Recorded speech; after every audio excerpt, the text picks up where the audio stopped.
नमस्कार। देश प्रदेश व दुनिया की तमाम बड़ी खबरों में आपका स्वागत है। आइए एक नजर डालते हैं आज की मुख्य हेडलाइंस पर। बड़ी खबरों में आज हम आपको बताएंगे, केजरीवाल बोले हरियाणा सरकार ने यमुना के पानी में मिलाया जहर।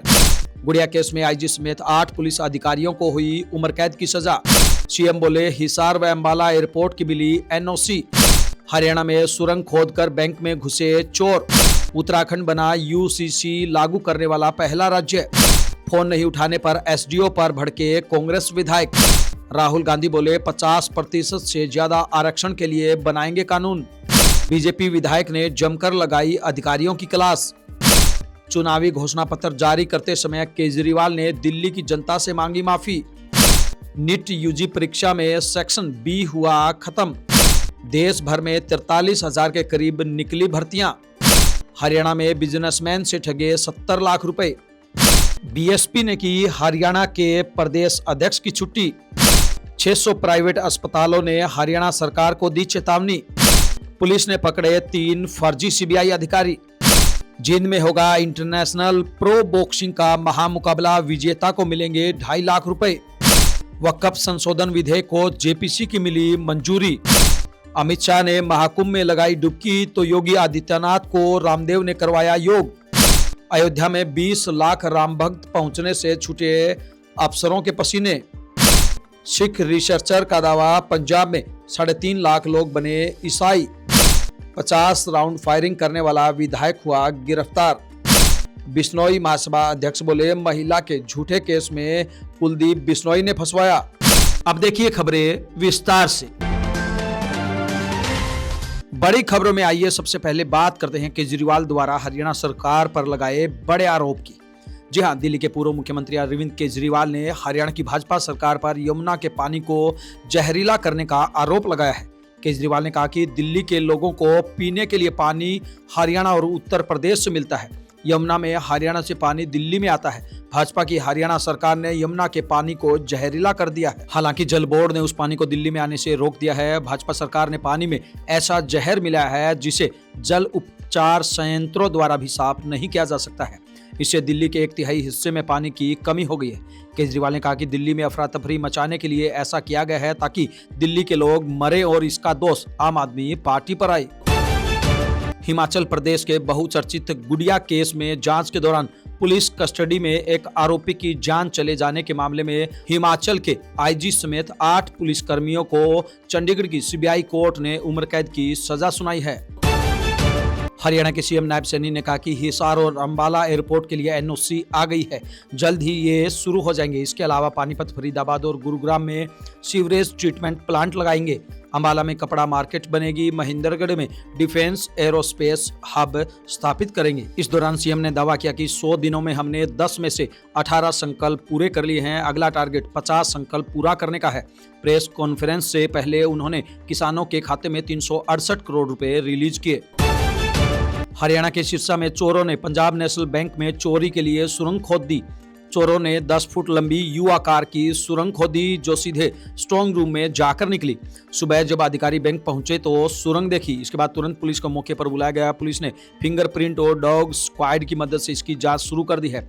एएसपी मयंक मुदगिल ने कहा कि बैंक में कोई नुकसान नहीं हुआ और न ही कोई दस्तावेज या नकदी चोरी हुई है। उत्तराखंड में यूनिफॉर्म सिविल कोड यानी कि यूसीसी आज से लागू हो गया है। मुख्यमंत्री आवास में सीएम पुष्कर सिंह धामी ने इसका ऐलान किया।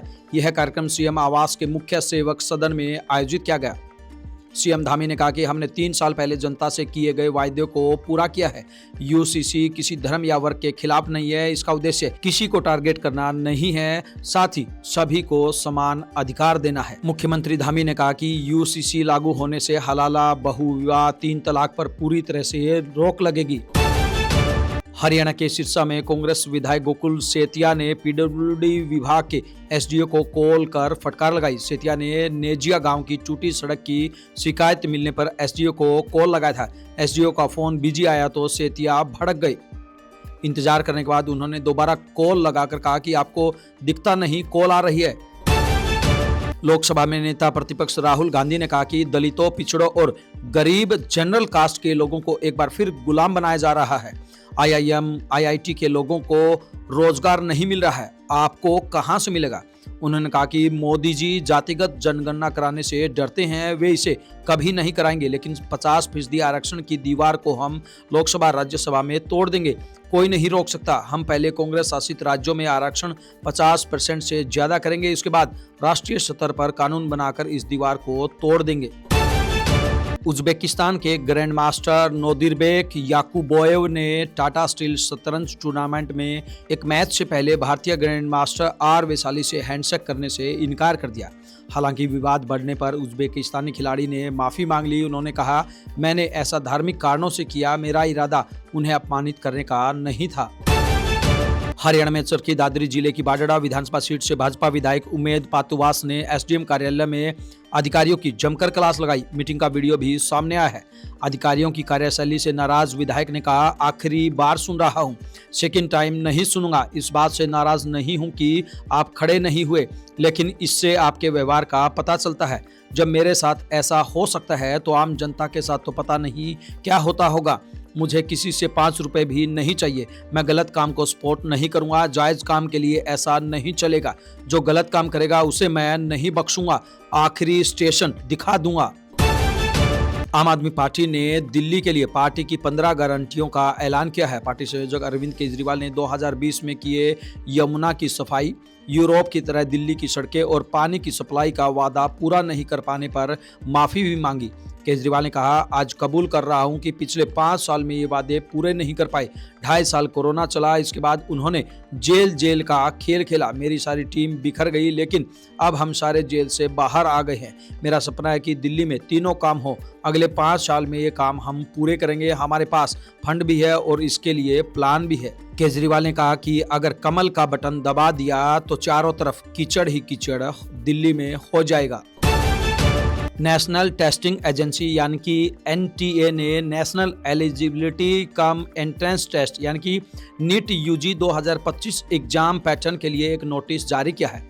नए नोटिस के मुताबिक अब एग्जाम फॉर्मेट में कोई सेक्शन B नहीं होगा। NTA नोटिस के मुताबिक अब क्वेश्चन पेपर पैटर्न और एग्जाम टाइम कोविड-19 के पहले वाले फॉर्मेट में होगा। बता दें कि कोविड से पहले एग्जाम फॉर्मेट में सेक्शन B नहीं था। साथ ही परीक्षा का टोटल टाइम 180 मिनट था।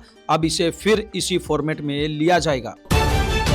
इस सप्ताह देश भर के अलग अलग विभागों में 43,000 के करीब भर्तियां निकली है, जिनमें रेलवे में 32,438 भर्तियां हैं। आवेदन की शुरुआती तारीख 23 जनवरी है, वहीं आखिरी तारीख 22 फरवरी है। इसके लिए शिक्षा की बात करें तो 10वीं पास होना जरूरी है। वहीं मध्य प्रदेश में भी 10,758 पद शिक्षकों के लिए निकले हैं, जिनकी शुरुआती तारीख 28 जनवरी 2025 है। वहीं आवेदन की आखिरी तारीख 11 फरवरी 2025 है। भारतीय पेसर जसप्रीत बुमराह को ICC test player of the year चुना गया है। इस रेस में इंग्लैंड के जो रूट, हैरी ब्रूक और श्रीलंका के कामिंडू मेंडिस भी शामिल थे। इंटरनेशनल क्रिकेट काउंसिल ने इसकी घोषणा की है। बुमराह यह टाइटल पाने वाले पहले भारतीय तेज गेंदबाज बन गए हैं। उन्होंने पिछले साल 71 विकेट झटके थे। हरियाणा के पानीपत में शेयर मार्केट से मुनाफा दिलाने के नाम पर एक बिजनेसमैन से 70 लाख रुपए की ठगी कर ली। ठगी करने वाली कंपनी की रिसेप्शनिस्ट ने बिजनेसमैन को व्हाट्सएप मैसेज किया था। उसने दावा किया कि उसकी कंपनी शेयर मार्केट में इन्वेस्टमेंट कराने की एक्सपर्ट है। उद्यमी ने बातों में आकर शेयर मार्केट के बारे में सीखने और इन्वेस्टमेंट करने में दिलचस्पी दिखाई। इसके बाद उद्यमी को एक ग्रुप में जोड़ा गया, जहां उसे कुछ दिनों में पैसे 3 गुना करने का लालच दिया गया। कंपनी की ओर से उक्त रिसेप्शनिस्ट ने 47 दिन में उद्योगपति से शेयर बाजार में इन्वेस्टमेंट कराने के नाम पर अलग अलग खातों में 70 लाख रुपए डलवा लिए। इसके बाद जब उद्यमी को शक हुआ तो उसने पैसे वापस मांगे। इस पर रिसेप्शनिस्ट ने अपना फोन ही बंद कर लिया। बहरहाल पीड़ित ने इस बारे में पानीपत के साइबर क्राइम थाने में FIR दर्ज करवा दी है। हरियाणा में अखिल भारतीय बिश्नोई महासभा के राष्ट्रीय अध्यक्ष देवेंद्र बुढ़िया पर केस दर्ज करवाने वाली युवती सामने आई है। पीड़िता ने एक चैनल को इंटरव्यू दिया, वहीं केस को लेकर वीडियो भी जारी किया, जिसमें उसने कहा कि बुढ़िया ने चंडीगढ़ के 5 स्टार होटल और जयपुर के फ्लैट में ड्रग्स शराब के नशे में उसके के साथ गलत काम किया, उसे बुरी तरह नोचा और काटा भी। उसे दुबई में सलमान खान से मिलवाकर स्टार बनाने, बिग बॉस में भेजने जैसे लालच दिए। युवती ने यह भी दावा किया कि बुढ़िया उसे मरवाने की कोशिश कर चुका है, उसका एक्सीडेंट कराया गया है। युवती ने कहा कि बुढ़िया दुबई में लड़कियां सप्लाई भी करता है। बहुजन समाज पार्टी यानी बीएसपी ने हरियाणा प्रदेश अध्यक्ष को पद से हटा दिया है। बीएसपी ने करीब 6.5 महीने पहले धर्मपाल तिगरा को प्रदेश अध्यक्ष बनाया था। उनके नेतृत्व में ही हरियाणा में विधानसभा चुनाव लड़ा गया था। धर्मपाल तिगरा खुद बीएसपी के टिकट पर रादौर विधानसभा सीट से चुनाव लड़ चुके हैं। हरियाणा के कैथल पहुंचे किसान नेता राकेश टिकैत ने सरकार की किसान विरोधी नीतियों पर जोरदार हमला बोला। एक किसान के अंतिम संस्कार में शामिल होने पहुंचे टिकैत ने कहा कि 14 फरवरी को सरकार के साथ होने वाली बैठक में किसानों की मांगों पर चर्चा होगी। उन्होंने दलजीत डलेवाल के नेतृत्व में चल रहे आंदोलन को पूरा समर्थन देने की बात कही। इसी दौरान उन्होंने स्पष्ट किया कि अगर सरकार उनकी मांगों को पूरा नहीं करती है तो वो पूरे देश में एक बार फिर बड़ा आंदोलन करने के लिए मजबूर होंगे। हरियाणा के 600 प्राइवेट हॉस्पिटल 3 फरवरी के बाद आयुष्मान भारत योजना के तहत इलाज और ऑपरेशन नहीं करेंगे। इंडियन मेडिकल एसोसिएशन यानी कि आईएमए की हरियाणा चैप्टर ने यह घोषणा की है। आईएमए के मुताबिक अस्पतालों का सरकार पर 400 करोड़ रुपए बकाया है, जिसका भुगतान अभी तक नहीं हो पाया है। आर्थिक कठिनाइयों के कारण अब प्राइवेट हॉस्पिटल इसे जारी रखने में असमर्थ है। आईएमए ने हरियाणा सरकार को बकाया राशि देने के लिए 1 सप्ताह की मोहलत दी है। इस संबंध में आईएमए हरियाणा का एक प्रतिनिधिमंडल अध्यक्ष डॉक्टर महावीर जैन की अध्यक्षता में मुख्यमंत्री नायब सिंह सैनी से भी मिल चुका है, लेकिन अभी तक उनकी समस्याओं का समाधान नहीं हो पाया है। कुरुक्षेत्र में पुलिस ने डिजिटल अरेस्ट के नाम पर 1 करोड़ 29 लाख की ठगी करने वाले 3 आरोपियों को गिरफ्तार किया है। आरोपी डोडिया मोहित भाई, रोला आशीष भाई और डोलरिया अंकित गुजरात के राजकोट में छुपे हुए थे। आरोपियों ने सीबीआई अधिकारी बनकर वारदात को अंजाम दिया था। हरियाणा के कुरुक्षेत्र में कोरोना महामारी के दौरान रेमडेसिविर इंजेक्शन की कालाबाजारी के नाम पर जानकार ने लाडवा के ज्वेलर से 98 लाख रुपए ठग लिए। ज्वेलर ने अपना पुश्तैनी दुकान का सामान बेचकर दवा बनाने में इस रकम को निवेश किया था। हरियाणा के जींद में 2 फरवरी को इस साल का पहला इंटरनेशनल प्रोफेशनल बॉक्सिंग महामुकाबला होने जा रहा है। इसमें 8 मुकाबले होंगे, जिनमें 16 बॉक्सर भिड़ेंगे। मुख्य मुकाबला जींद के बॉक्सर आशीष अहलावत और अफगानिस्तान के प्रो बॉक्सर अब्दुल हामिद के बीच होगा। विजेता बॉक्सर को 2,51,000 रुपए का नकद इनाम दिया जाएगा। भाजपा ने आरोप लगाया कि आम आदमी पार्टी संयोजक अरविंद केजरीवाल को बाबा साहेब अम्बेडकर से नफरत है, वे अम्बेडकर विरोधी है। भाजपा ने पंजाब के अमृतसर में बाबा साहेब अम्बेडकर की मूर्ति पर हमले का मुद्दा उठाया। भाजपा प्रवक्ता संबित पात्रा ने कहा, अमृतसर में सिटी कोतवाली के सामने बाबा साहेब अम्बेडकर की मूर्ति पर हथौड़े से हमला किया। ये कौन सी साजिश है कि थाने के सामने बाबा साहेब का अपमान हुआ और केजरीवाल की पूरी टीम चुप है। किसी ने आरोपी को रोकने की कोशिश नहीं की। अमृतसर में जो हुआ वो केजरीवाल की मर्जी से हुआ है।